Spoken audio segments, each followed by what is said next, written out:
what it's about. So that's really great. Thanks. Yeah, I know. I haven't seen you in ages. Yeah, how long have it? It's half an hour, half a year. Half a year, something like that. Your haircut's different. Your hairstyle is different. Ah, yeah. It's good. It looks good. It suits you. Yeah, thanks. Cool. Okay. Okay. Before we begin, do you have any questions about tomorrow's? Not tomorrow. Saturday's event. I think it might be okay, but I need to plan a bit because it takes about 2 hours or 3 hours for me to get there. Yeah. So maybe wow. I have to go to Taipei Friday night. Oh. And go there, you know. Okay. Well, no pressure. I mean, like, if it's too much, then you know, I don't want to put you down. But if you really want to come, I mean, it's totally up to you, is what I mean. There's no expectation or anything. Yeah, I understand. you feel free to say no. It's absolutely okay. Obviously, we want you to come, but I don't know anyone else who's coming from outside of Taipei, so it's very touched that you want to come. So thanks. No, I'm interested in this event, so I think it's fine to go there. Cool. Hey, yeah. I think I sent you 2 topics, right? Yeah, I saw it, but I haven't read it. Oh, that's okay. One of the topics has been changed. So I will send you. Okay, there's 2 topics that I sent you. One is first episode is about immortality and about extending lifespan. So we're still going to do that. The other one's about adultery laws, which I think is interesting, but based on the feedback from the other guests, they're feel a little bit uncomfortable about talking about this topic. Especially, it's kind of a bit of an issue in Taiwan, you know, because it's illegal in Taiwan and there's a bit of a debate. So I wanted to talk about that, but they're kind of like on camera, you know. So I'm like, okay, that's fine. So we're going to change to another topic, a bit taboo. So yeah, that's okay. So I'll send you another topic a bit later. Okay, so that's cool. Let me just get some water and then we'll start like our lesson properly in about 1 minute. Okay.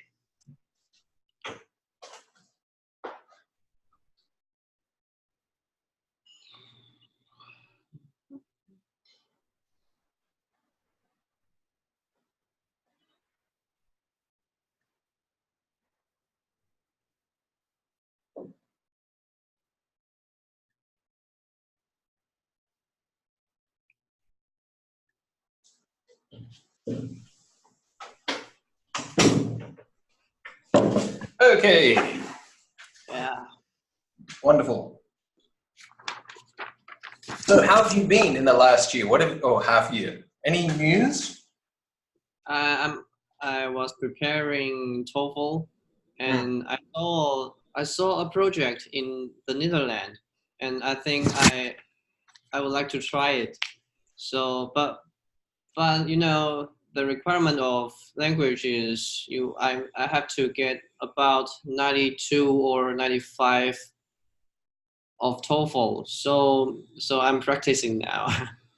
92 or 95 for TOEFL. Yeah. It's fairly high, right? Yeah, for me, I think it's a big challenge, but it's okay. You know, eventually I will improve my English. Excellent, and that's what we're here to do. Yeah. Cool. Okay, well, you're a very good student, Hauer, so I'm sure we can do it together. So you read through the handout? And yeah, I read it. Yeah, it's an interesting topic, right? Usually, my coworkers, they are also, you know, engineers, so we know a lot in technology. Yeah. So this is a really great topic for you because I really want to hear what you think about this. And if you think maybe, I'm really curious as well if there are any similar scenarios in Taiwan to, you know, to this kind of non-tech trend. I'm not sure, but we'll discuss it. Okay, cool. Yeah. So do you want to get started? Okay, can you, have you got the PDF open there? Oh, I printed. Yeah. Oh, I can just... wow, even better. Cool. Do you want to read through the first paragraph then, please? Okay. Bill Gates' children did not have smartphones until they turned 14. Facebook's Mark Zuckerberg says he wants his daughters to read Dr. Seuss and play outside rather than use messenger kits. Even Steve Jobs strictly limited his children's use of technology at home. Good. Well read. Just a couple of little things. It's Zuckerberg. Right. Zuckerberg. Yeah, that's better. You got it. That's better. And then Dr. Seuss. Dr. Seuss. Have you heard of Dr. Seuss before? No, I haven't. Yeah. It's a very, very popular children's... well, Dr. Seuss is the writer of a series of children's books, right? And they're very, very popular in most English-speaking countries, in Western countries. Very, very famous. But for some reason, I've never seen them in Taiwan. Yeah. Yeah. They're very... Have you heard of the Cat in the Hat? Cat? No. The Cat in the Hat? Maybe I've heard it in Chinese, but I've never heard it in English. Yeah. Taiwanese love to translate in Taiwanese, in Chinese. Yeah, it's interesting because I asked a few of my students if they know these books, and no one's ever heard of them. Yeah, but they're really, really famous in America and elsewhere. And so, yeah, I think they would be popular here too if they were. What's the book about? You know, the topics in the book. Oh, they're like children's stories. So, like, for example, they're kind of a little bit absurd. Like they're sort of funny, but you know, there's like a cat in the hat, and then there's another little like a creature that, you know, a person that doesn't want to eat green eggs and ham, and there's a lot of rhyming. You know, it's like, I'm Sam I am. I will not eat green eggs and ham, says Sam I am. Let me be. You'll see something like this. It's supposed to be good for children's sort of linguistic development. Yeah, that's what people say. But I think because at least in my childhood, we don't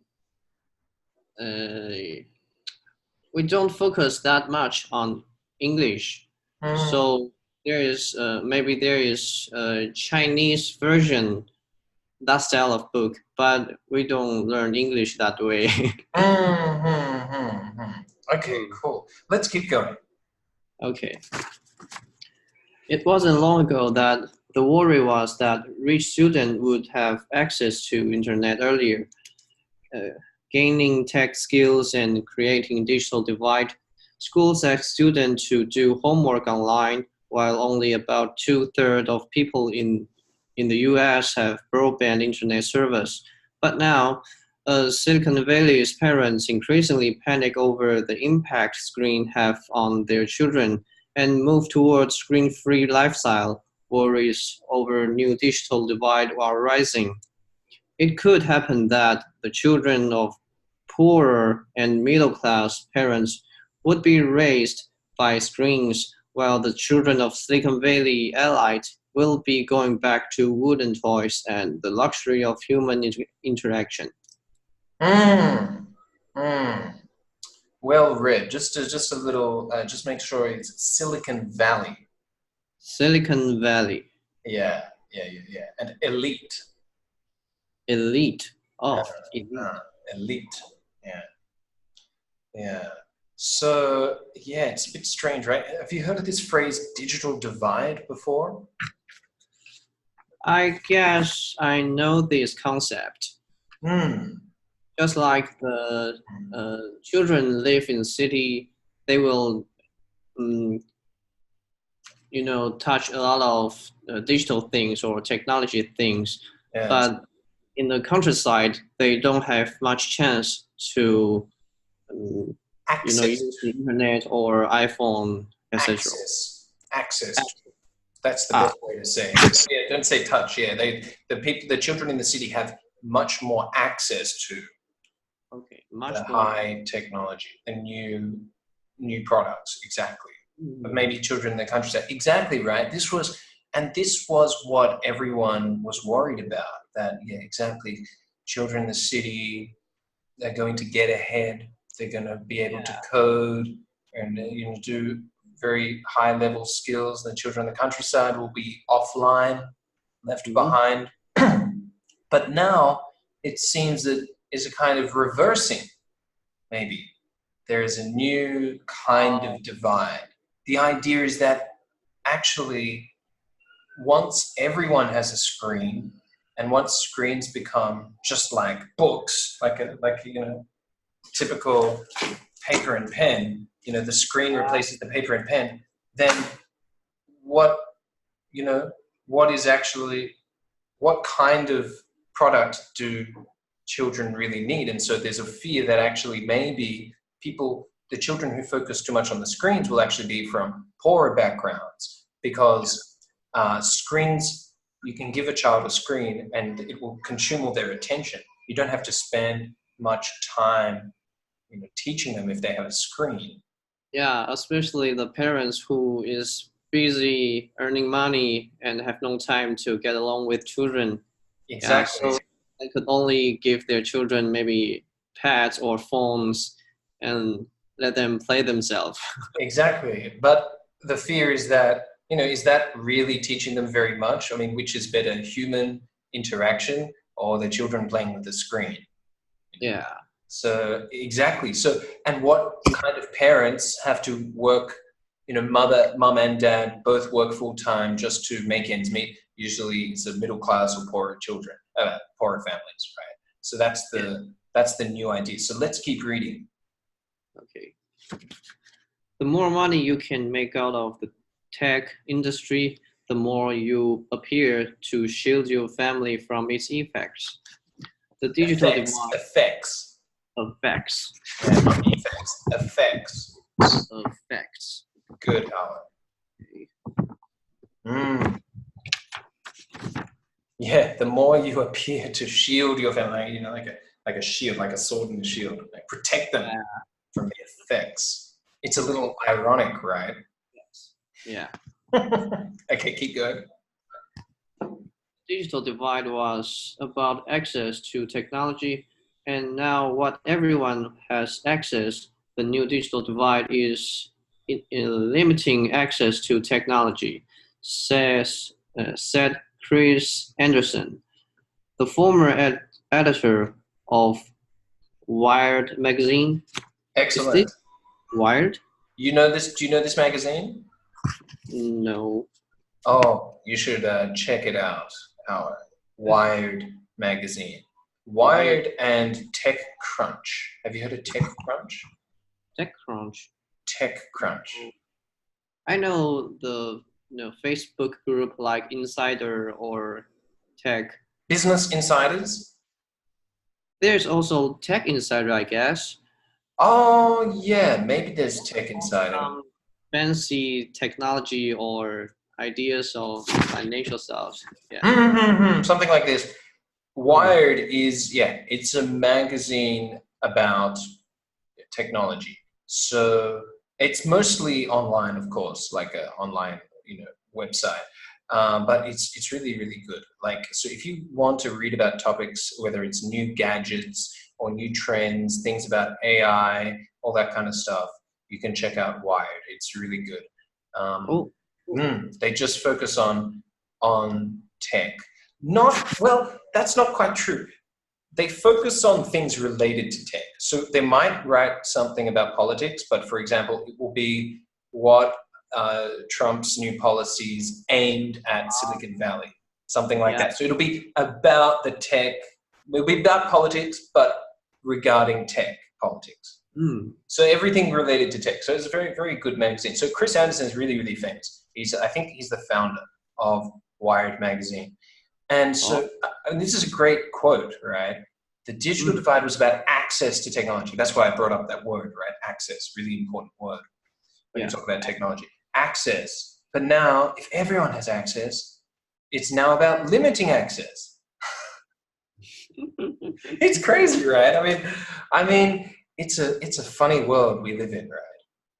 So it's kind of like, imagine, well, now, first, maybe, I mean, everyone needs to eat, right?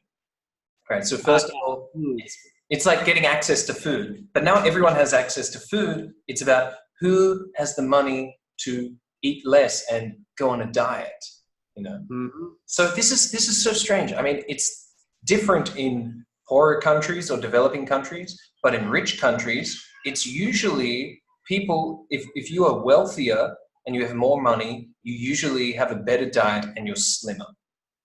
And also you spend money to not let the chef to do much things on that food. You want to eat original You thing. spend more money to eat less oil and, more organic food. And exactly, it's less salty and less. So it's actually, you're spending more to have less. Whereas if you're poorer, you go to McDonald's or something and you spend less to get more.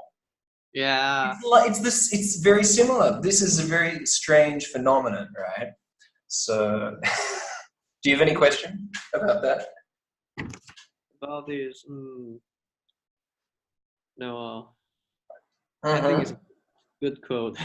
Yeah, it's a good quote. I think it's a great quote. Okay, let's keep going. Schools and universities across the world are adopting high-end, sophisticated ways of teaching, including learning apps and edutech. Though the idea behind employing these techniques is to improve the education experience, it's affecting their mental hygiene. Mm-hmm. Yeah, well read, exactly. So edutech, of course, is the combination of education and technology. Yeah. It's sort of what we are doing now. Yeah. Okay, so sophisticated ways of teaching. So using sophisticated technology, etc. Right? So affecting mental hygiene. I like this word. Yeah. It's a good combination of mental hygiene. Yeah, it's like So in other words, what are you feeding your brain, right? Yeah. Are you feeding it junk? Are you just reading crappy news that or playing computer games all the time and you're not thinking about things? Or are you reading books? Are you watching deep and meaningful kind of movies? Like what are you feeding your brain exactly? What kind of information? Yeah. This is why in English we always talk about consuming, right? Consuming is eating, is breathing, but you also consume information, right? Oh. Yeah. So when people talk about consumption and being consumers, we talk about your media consumption. Yeah. You can even say your information diet. People even say that.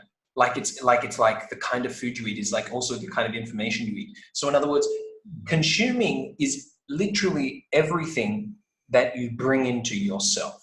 Your eyes, your ears, your mouth, everything that goes into you is consuming. So consuming air, you can listen to something, you're consuming information or sound, you're consuming some music. If you listen to music on, Spotify or like, KKBox, something like this, is consuming, right? So all of these things, if it's going into you and changing you, is consuming. Yeah. It's a very, very useful verb. Right? So everything we consume will affect us in the end. Yeah, exactly. Okay, let's keep going. Okay. It worries especially about how the psychologists who work for these companies make the tools phenomenally addictive, as many are well-versed in the field of persuasive design or how to influence human behavior through the screen. Example, in YouTube next video autoplays, the slot machine-like pleasure of refreshing Instagram for likes, Snapchat streaks. Well done. That's perfectly well read. Yes, good, Hauer. Yeah, the psychologists who work for these companies. Yeah, right. These big tech companies, they have psychologists whose job is to try to figure out how to make the design so addictive, so sticky that once you start to play with it on your phone, it's like you can't stop. Right? Just like games on Steam. Huh? The Steam, you know Steam, they sell a lot of game online, and there are good games and not so good games, but few of them, you know, when I just opened it, I found, wow, 3 of my hours are gone. Yeah. What was I doing? I just love the game I was playing. Exactly. Yeah, it's a time kill. Do you know this expression, time kill? Yeah, time kill. Yeah, time kill. Or you can also say it's a time suck. Time suck. Yeah, it means it sucks away your time. Yeah. 3 hours. Oh my God, I've just been playing computer games. Exactly, because they're so addictive, right? So phenomenally, of course, just means like extremely, right? Really super addictive, phenomenally, right? Yes, indeed. Yeah. The field of persuasive, right? So persuasive is like, you can say 很有说服力, right? It's very, you're able to persuade someone to do something, right? So in other words, design it so well, so people are just like, oh, this is great, I want more, right? Okay, so YouTube autoplays. Do you like autoplays on YouTube, or does it annoy you? I think it's not bad, no. Not Because so bad. they're all about the same categories. Usually. So, yeah, usually. So they always know what I'm interested in, and and I will watch one by one after one. It's a bit scary sometimes. You're like, hey, how did they know? That's exactly what I want to watch. Just like, Yeah. I was thinking about watching that video or something like this topic. Oh look, they found it for me. Oh, perfect. Yeah, exactly.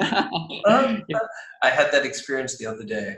I was watching something, and then the next video was like exactly what I wanted to watch next. Like I was thinking when I was watching the first video, I was like, you know what? I want to watch something sort of related to this other topic. And then, but wait, I'll finish this video first. And then it finishes. Oh yeah, no, that's exactly it. And then the next video starts. And I'm like, I was about to go to the search bar and start searching. And then, oh no, here it is. This is what exactly happened on YouTube. Yeah. Okay, let's keep going. Okay. Research has found that an 8th grader's risk of depression jumps 27% when he or she frequently use social media. Kids who use their phones for at least 3 hours a day are much more likely to be suicidal. That's a bit scary. That's just 3 hours a day. It's not that long, really. At least for me, it's 4 hours a day. Average. At least, right? But this is for kids. I mean, so that's the thing. I think kids really should have less time on the phone than adults, right? Okay, so depression, of course, we know depression, right? 忧郁症, right? Depression. Not just feeling sad or down for a few days, but for a long time, right? So it becomes a clinical illness, right? So you may have to go see a specialist, figure out how to get back to normal. Okay. After read this sentence, I found I'm appreciative to my dad because he always limits his children's time for these tech things, like for a computer. He says, all of you can only use 1 hour a day.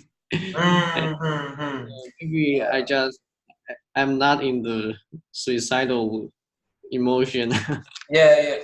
You're not in a suicidal frame of mind. Oh, friend of mine. Frame of mind, yeah. And just be careful with the appreciate, the word you use. You should say, I'm very appreciative of my dad. Appreciative of my dad. Yeah, me too. My parents, especially my mom, was quite strict with games and things like this. Okay, let's keep going. As those working to build products become more wary, the business of getting screens in front of kids is booming. Apple and Google compete ferociously to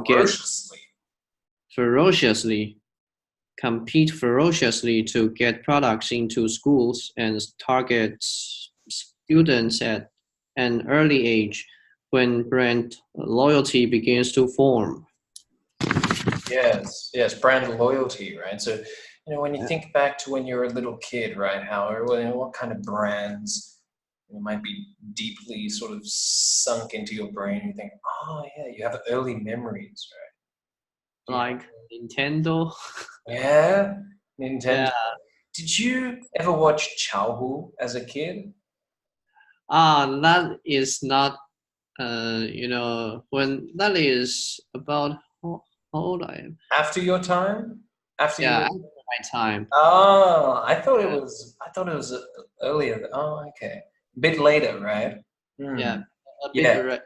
Yeah. But there's a difference, right? There's a difference between companies like that Childhood, right?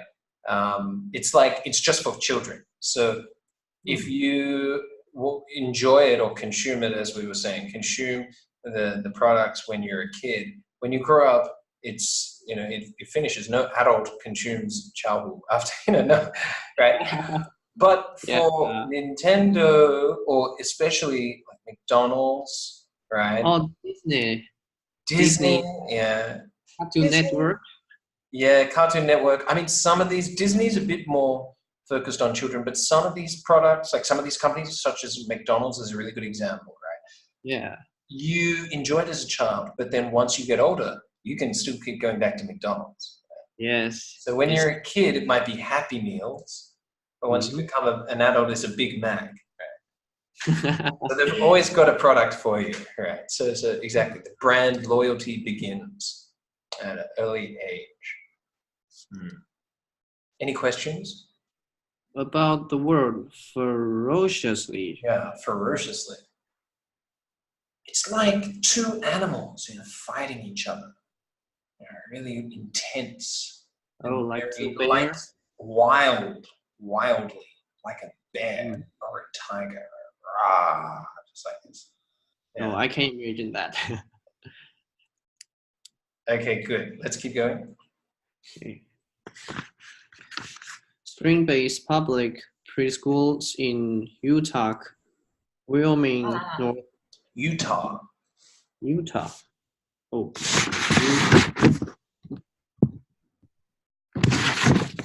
And what's the next name? Wyoming. Wyoming,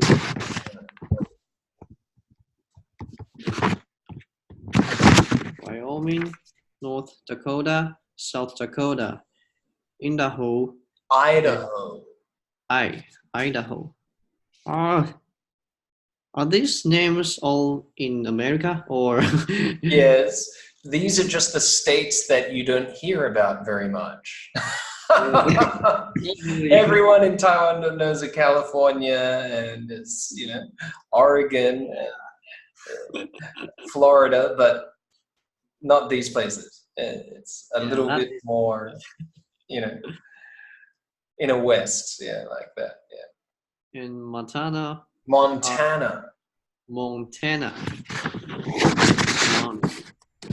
These are all states in America. Yeah. Where's Montana? Montana is Midwest. Close to Utah? Utah is further south. Montana is further north. Like near the Rocky Mountains. Oh yeah, I know Rocky Mountains. Yeah. Okay. Montana are expanding with the support of the state governments. Good. Yeah. So yeah, these are all these states are less, they're less rich than the coastal states like California and in the East Coast. So it's kind of clear that for a lot of these public preschools, they're trying to get these screens to children in these states, but in Silicon Valley itself, they're limiting the usage. So we will find out what they're doing in Silicon Valley. Okay, keep going. Meanwhile, the private wonderful school popular with Silicon Valley executives, kids use chalkboard and pencils. Faculty don't introduce kids to screen-based device until they reach the 8th grade. Yes. What? Good. Keep going. Brightwork School also in San Francisco teaches students to be creative by using power tools, dismantling radios, and attending classes in treehouse. Yes. Yeah. Have a class in a treehouse. Does that sound like fun, Hauer? That is really fun. That'd be really cool, right? Yeah. So a treehouse, like a little, it's not a real house. It's just a little kids. It's like a place for kids to play in the tree. Right? Have a little ladder, and usually made of wood. Oh, I had a treehouse when I was a little kid in my backyard. You had it? So much fun. Yeah, definitely. Lots of fun. Climbed up on a lemon tree. Oh, it's not usual in Taiwan. Huh? It's not usual in Taiwan to have a tree. Of course not. Yeah. Yeah. Even in Yilan is the countryside relative to Taipei, but there's still not much things like treehouse. Yeah. So it's interesting. So these schools, using these kind of, power tools. You know what a power tool is? Power tools. What exactly is power tools? Like, okay, for example, drills. Things that like mechanics or like workers use to build houses and stuff. Drills with like electricity, like those buffers, and it like smooths the wood, something like that. This kind of stuff.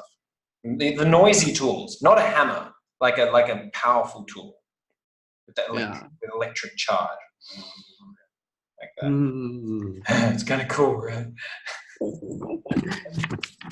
And dismantling radios. Dismantle means to pull apart. Right? Pull apart. Pull something that is wired together. Pull it apart, right? So dismantling a bomb, right? Dismantling radio. Dismantle what else could you dismantle? Maybe like a power station or a computer or something where there are a lot of pieces all tangled together. Right? You pull it apart. So it's not just breaking it. It's not like breaking the radio. You just get the radio and just no. It's not like no. Take it, one cord out. What does this one do? Pull the resistor out. So good for engineering folk like you. I think that is interesting. Cool. Okay, let's keep going. Okay. Those at tech's bleeding edge know full well how dangerous products can be. When people are very sophisticated, when they know what not to do, Jekyll told Business Insider. Sophisticated. Sophisticated. Yeah. Sophisticated. Good. Okay. Any questions, Hauer? Nope. Perfect. We're halfway, so I think it's time to jump straight into our discussion. So we'll just go quickly through these word box questions, right? So Gates, what do you think of Bill Gates? I think he's a genius, and also, he spent a lot of money on charity. Don't say spend, say donate. Donate, yeah. Donated a lot of money to charity. Yeah.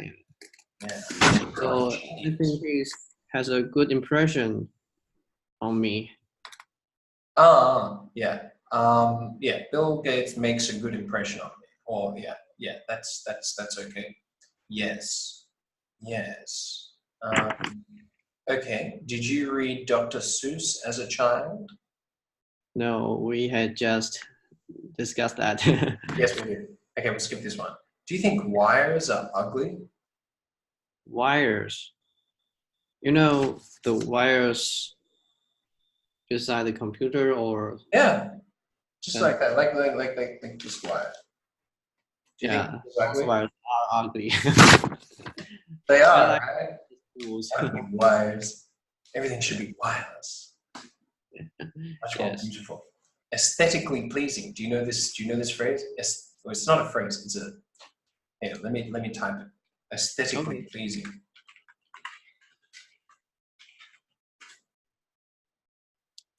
Aesthetically pleasing just means easy on the eyes, nice to look at, like a well-designed piece of furniture.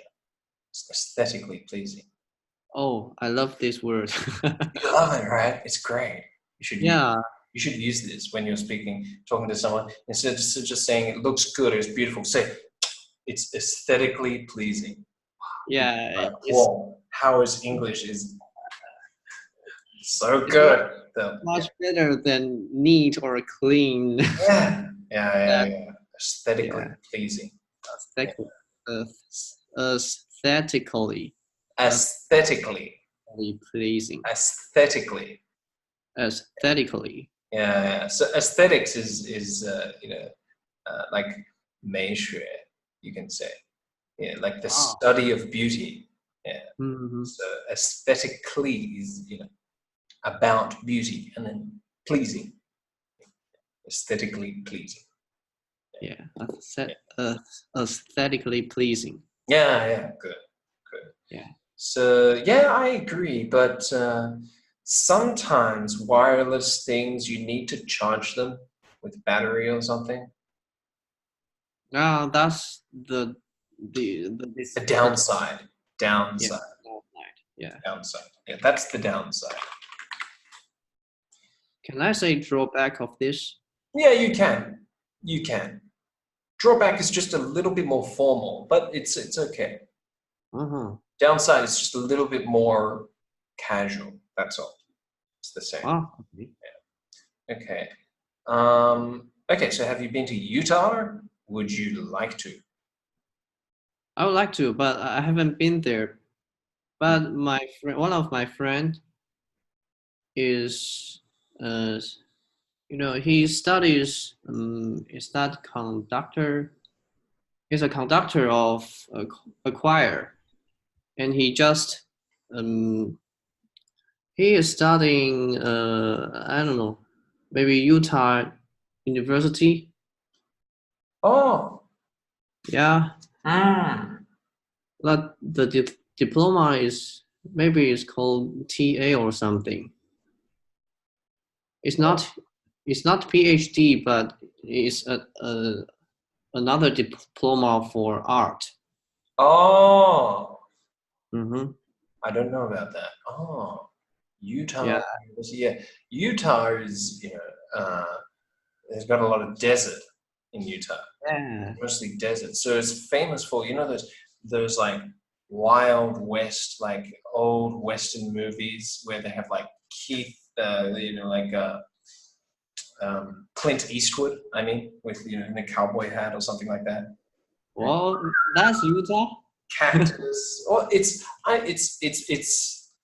like there are a few places with desert in America, like Nevada, place like that. Yeah. So, but Utah has a lot of desert. Phoenix, I mean Arizona is also desert, but Utah as well is yeah. Yeah. So that's cool. Okay. Yeah. Yeah, I think that'd be a great place to go, and go like camping or something like this. Yeah, I saw his photos. It's just so beautiful, you know, full of nature. And maybe when I live in the city too long, I would love to, you know, go there, like escape from people. Yeah, yeah. Okay, have you ever used Snapchat? Would you like to? No, I haven't used this tool, this app. What's this? Do you know about this app? Nope. It's not so popular in Taiwan. Snapchat is like, how to best describe Snapchat? You might know it if I explain what it is. It's like you can send other people pictures or photos, and then once they've got the photo, it gets automatically deleted. Yeah. Delete the photos. It's just temporary photos. Yeah. Yeah. So it's very popular in like America and Western countries with mostly teenagers. Oh. Yeah. But I don't think it's really so popular now, but it used to be much more popular. Snapchat. People used to really like it. It was very big. It's a little bit like Douyin, you know? TikTok. Yeah, right. I should use the English name. Yeah. It's a little bit like TikTok. But TikTok's more, TikTok is more popular now, right? Yeah. But it's the similar style, you know, like send a quick video, quick chat. But I think with the difference is Snapchat, it was more like Line. It was more like a chat room. Yeah. Yeah, like that. I haven't used TikTok, but I think TikTok is more like Instagram. It's like you share it more of your feed, your posts, right? There's lots of people, I think. Yeah. Okay, cool. Let's go to question 1 then. What do you think of this issue? Does this news surprise you? It doesn't surprise me because my coworkers, they have talked a lot of discuss about this topic for a long time, because their children is just maybe 1 year old or 3 year old. Some, they are worried about their children, and they worry that maybe their children spend too much time on these tech things will have some bad impact. Yes. And do you agree that there is a high risk for the next generation, that maybe there will be some sort of negative side effects on their brain development, something like that? I'm quite agree, because after all, you lived in the real world, you have to interact with people, and you can't spend all of your time on computer or iPhone or any tech things. Yeah. The other interesting thing, I think, is right now our society is filled with screens, right? Everywhere we go, there are screens, right? I'm looking at you through a screen. You're looking at me through a screen, and we have this thing. It's a screen, and blah blah blah. There are lots of screens, iPads everywhere, right? But and of course there will still be screens for a long time. But I think, in my opinion, this is the high point for screens. High point. High point. I think now we have more screens than we will have in the future. I think screens are going to drop off. We're going to, why? Because it's not convenient to always carry your phone like this and have to check it like this. So the next wave of technology will be embedding these screens into our hands or into our glasses, like Google Glass, something like that, right? Now, it's sort of also like a screen, I guess. But the point is, these screens, like if you look at like Google Glass or these kinds of things that are going to be embedded, they're going to be much smaller, they're going to be much more subtle. They're going to be designed for us to interact with the physical world, right? Yeah. With AR, right? Augmented reality, a bit like Pokemon Go, right? A bit like the Pokemon Go game, right? On everyone's phones. It was like people had to walk around to find the Pokemon, right? So I think, in my opinion, everyone's got different opinions. Who knows what the future is going to be? But in my opinion, I think there'll be more, we will still have screens, but we will be interacting with screens and the real world, the real physical world at the same time. Whereas at the moment, usually when you interact with a screen, you're just interacting with the screen. You're not interacting with the real world. So for example, if you're on your phone, you're just on your phone. If you're on the computer, you're looking at the computer. If you're in your iPad, you're just sucked into the iPad. You're not interacting with the room or the forest and the iPad. You're just like in the iPad, stuck in the game or something like that. Yeah. What do you think? Do you agree, or do you think maybe not? Or maybe virtual reality? What do you think? It's not so convenient to always have a device to do something you want to do.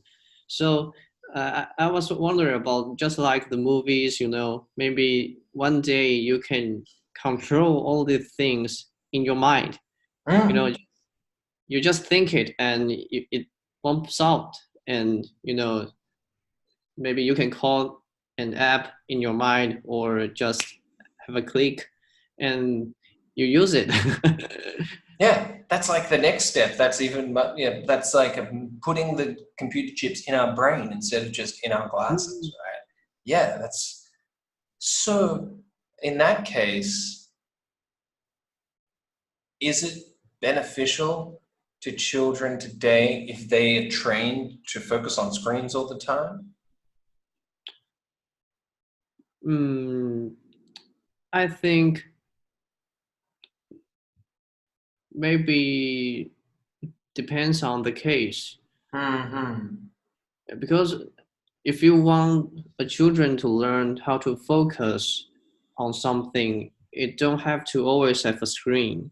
But everyone need to learn to focus on, learn how to focus, because focus is maybe a skill or ability that need to practice. But sometimes, the things on screen, it makes me distractive, just like the word we learn, mental hygiene.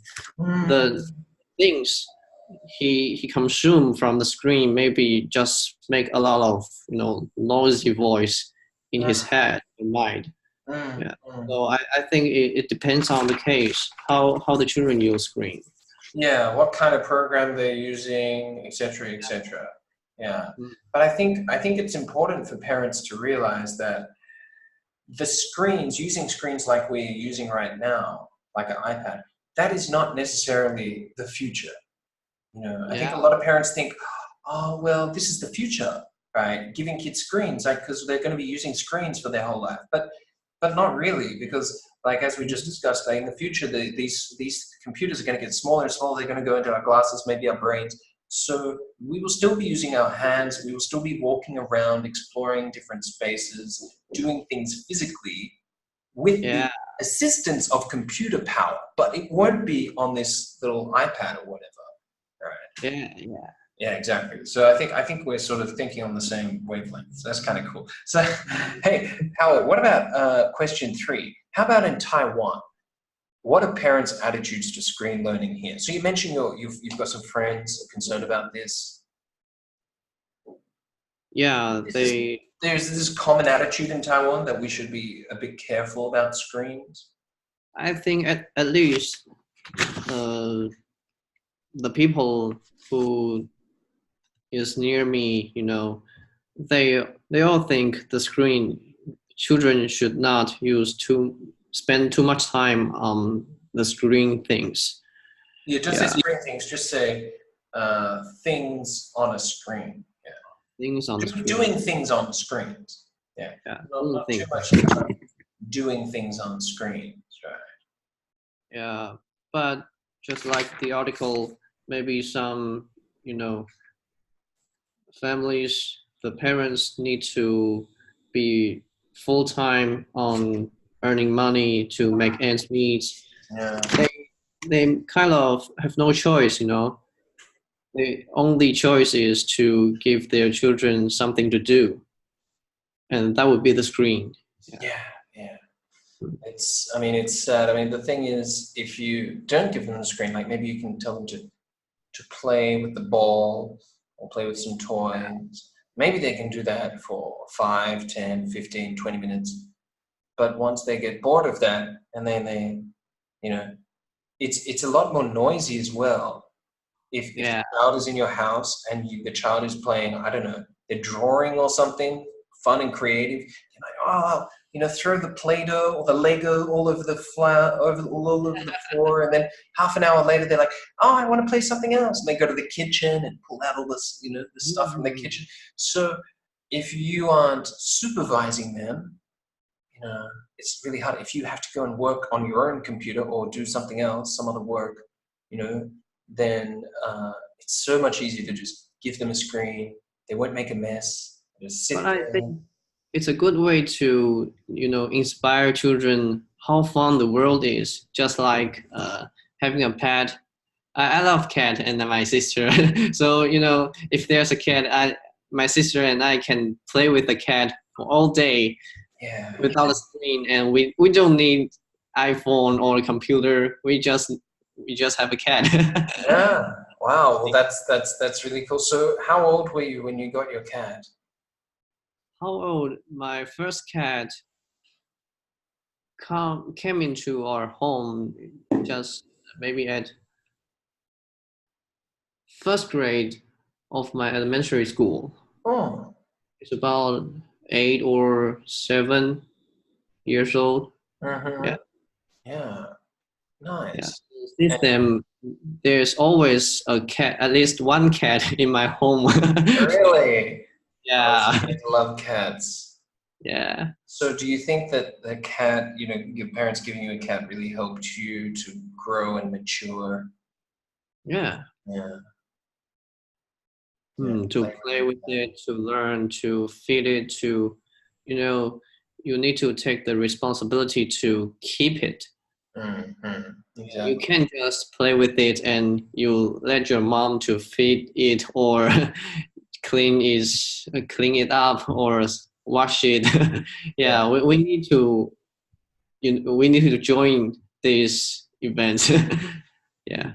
We need to, I guess you should say, we need to take part.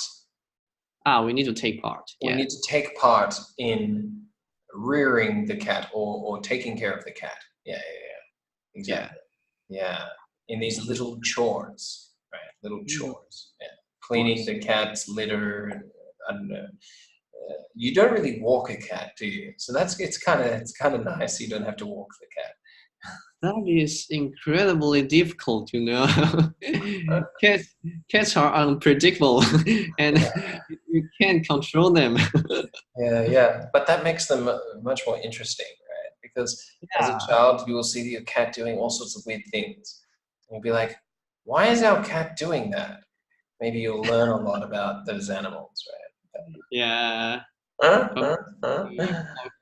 My cat is lazy, you can sleeping there and sleeping there. Yeah, they sleep all over the place. Yeah. Okay. So how much screen time do you think children should have every day? Maybe 1 to 2 hours. Mm-hmm. Yeah, that's probably enough.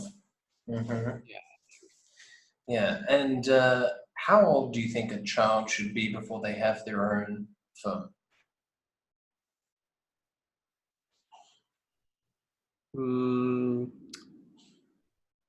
Maybe 8, 10, 12. 12. Yeah, I think I was about maybe 11. maybe 11 or 12. But in my time, probably our time, I imagine, it was not a smartphone.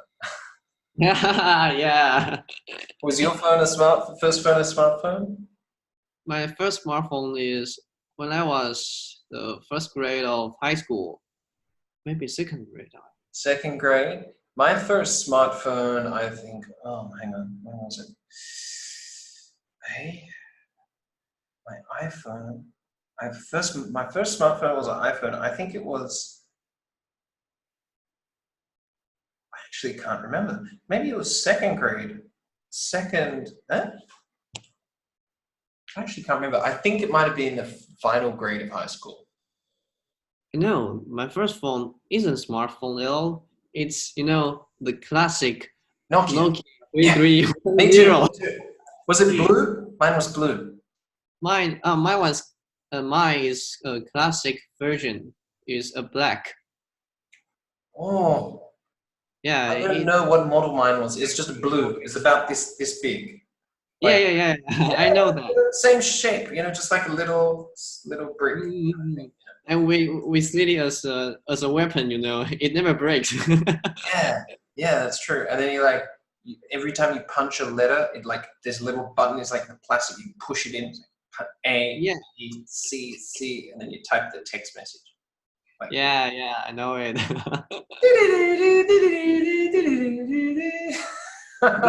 Yeah. It's the Nokia's ringtone. Yeah. Anyway. Yeah. So it was different back then. Anyway.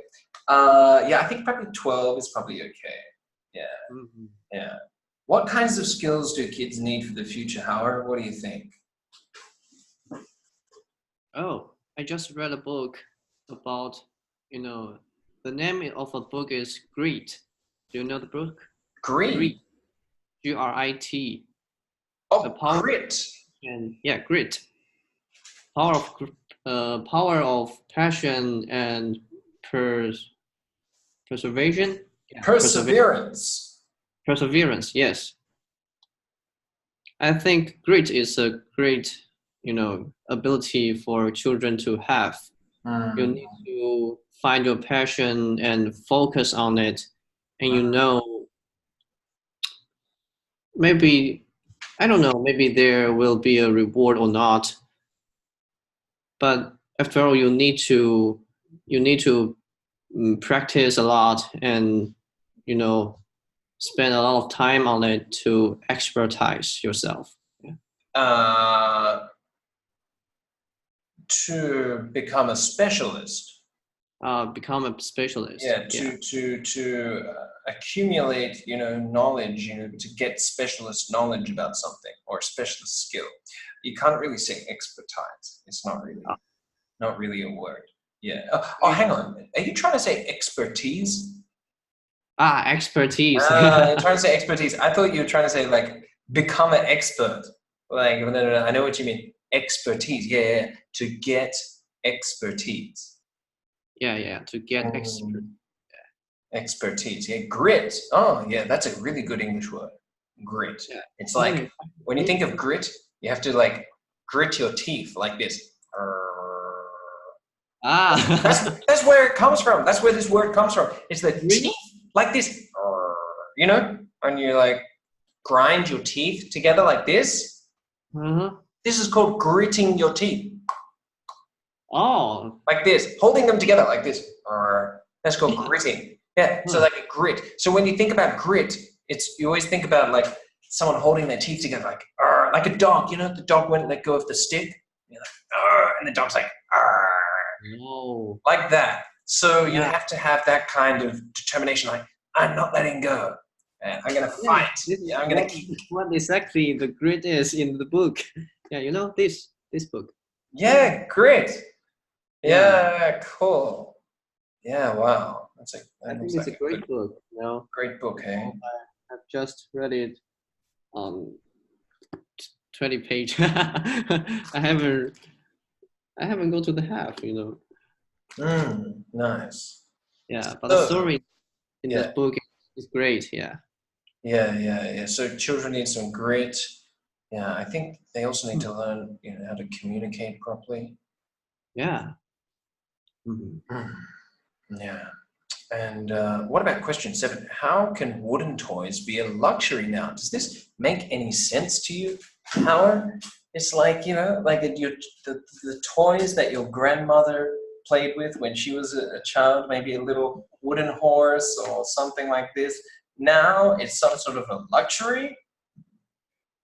I think it doesn't make sense at all, but it happens. I know, it's crazy. Seriously, if you go to some of these expensive toy stores in Taipei now, right? You go to some around Dongchu, or some expensive department store, right? You can find these toys imported from Germany or something like this, right? It's just a wooden toy, right? But it's passed all these safety standards, no non-toxic wood or some special this, right? For just a toy, right? A wooden toy. Yeah. And it's like so expensive. Really expensive. And it's just like a little doll or something, or like, I don't know, some really small, nothing fancy. It's just a basic toy. Maybe there's a wheels or something. Yeah. And it's like, oh, because it's, comes from, I don't know, some designer in Europe and blah, blah, blah. It's like crazy. It's so expensive. It's just a piece of wood. I know the design is so simple. So it's just the wood and some geology shape. Exactly. I know. Yeah. But really, like the parents who go and buy those toys, they're very wealthy. They're not toys. These wooden toys are not for everyone. They're like, it's a funny world we live in, really. Yeah.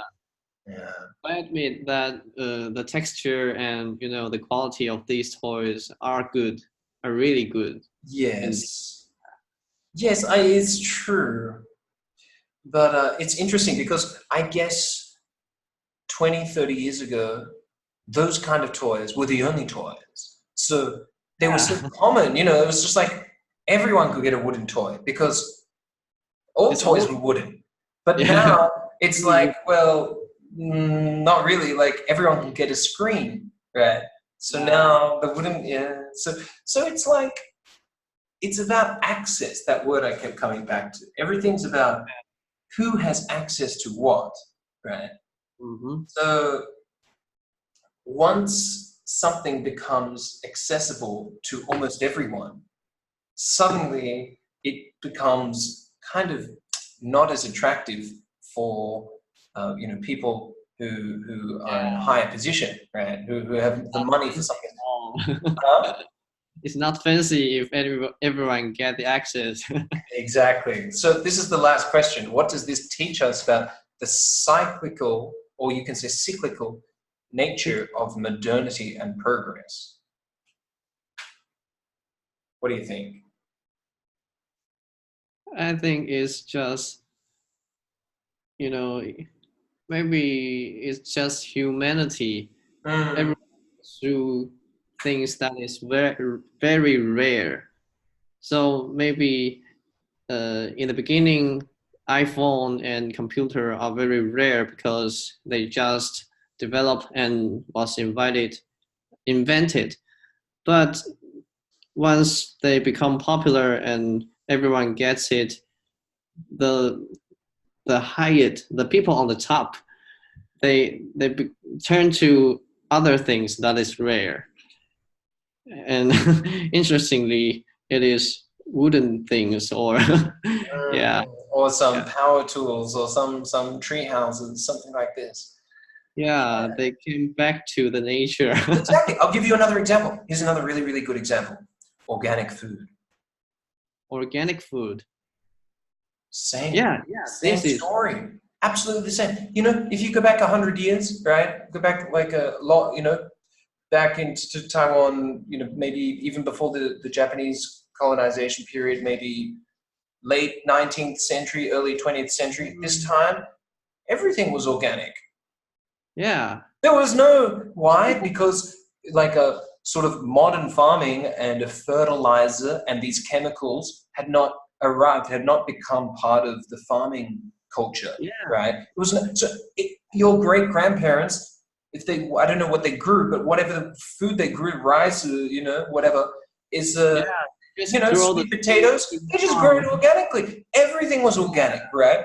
And then modernity came and people started to say, well, actually, no, the clean thing to do. This is true. Like when, around World War II or before, maybe around 1930s, that time, people were told that the modern way, the new way to grow food, the better way to grow food is to use these chemicals, right?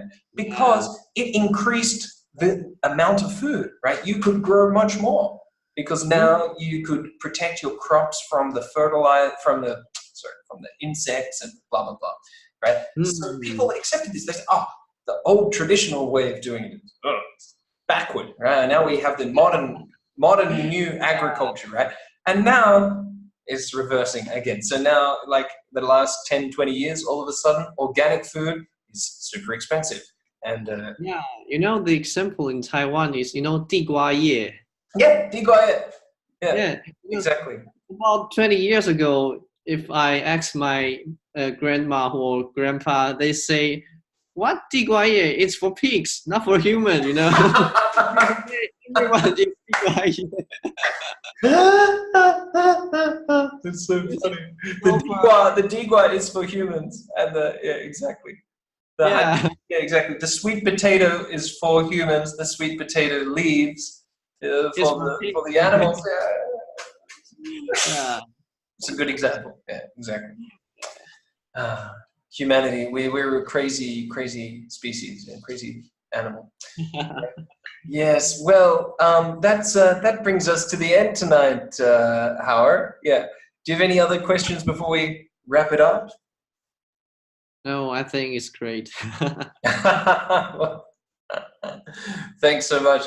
And so, well, if you have any requests in terms of topics or other kinds of issues you want to talk about, please let me know, because I got hundreds and hundreds of different topics all on my computer. Yeah. From all the years I've been teaching, right? I've been doing it for such a long time. So I got lots and lots of different articles. So if you have any requests, any kind of particular areas you want to talk about, just tell me. Or you can provide me maybe a list.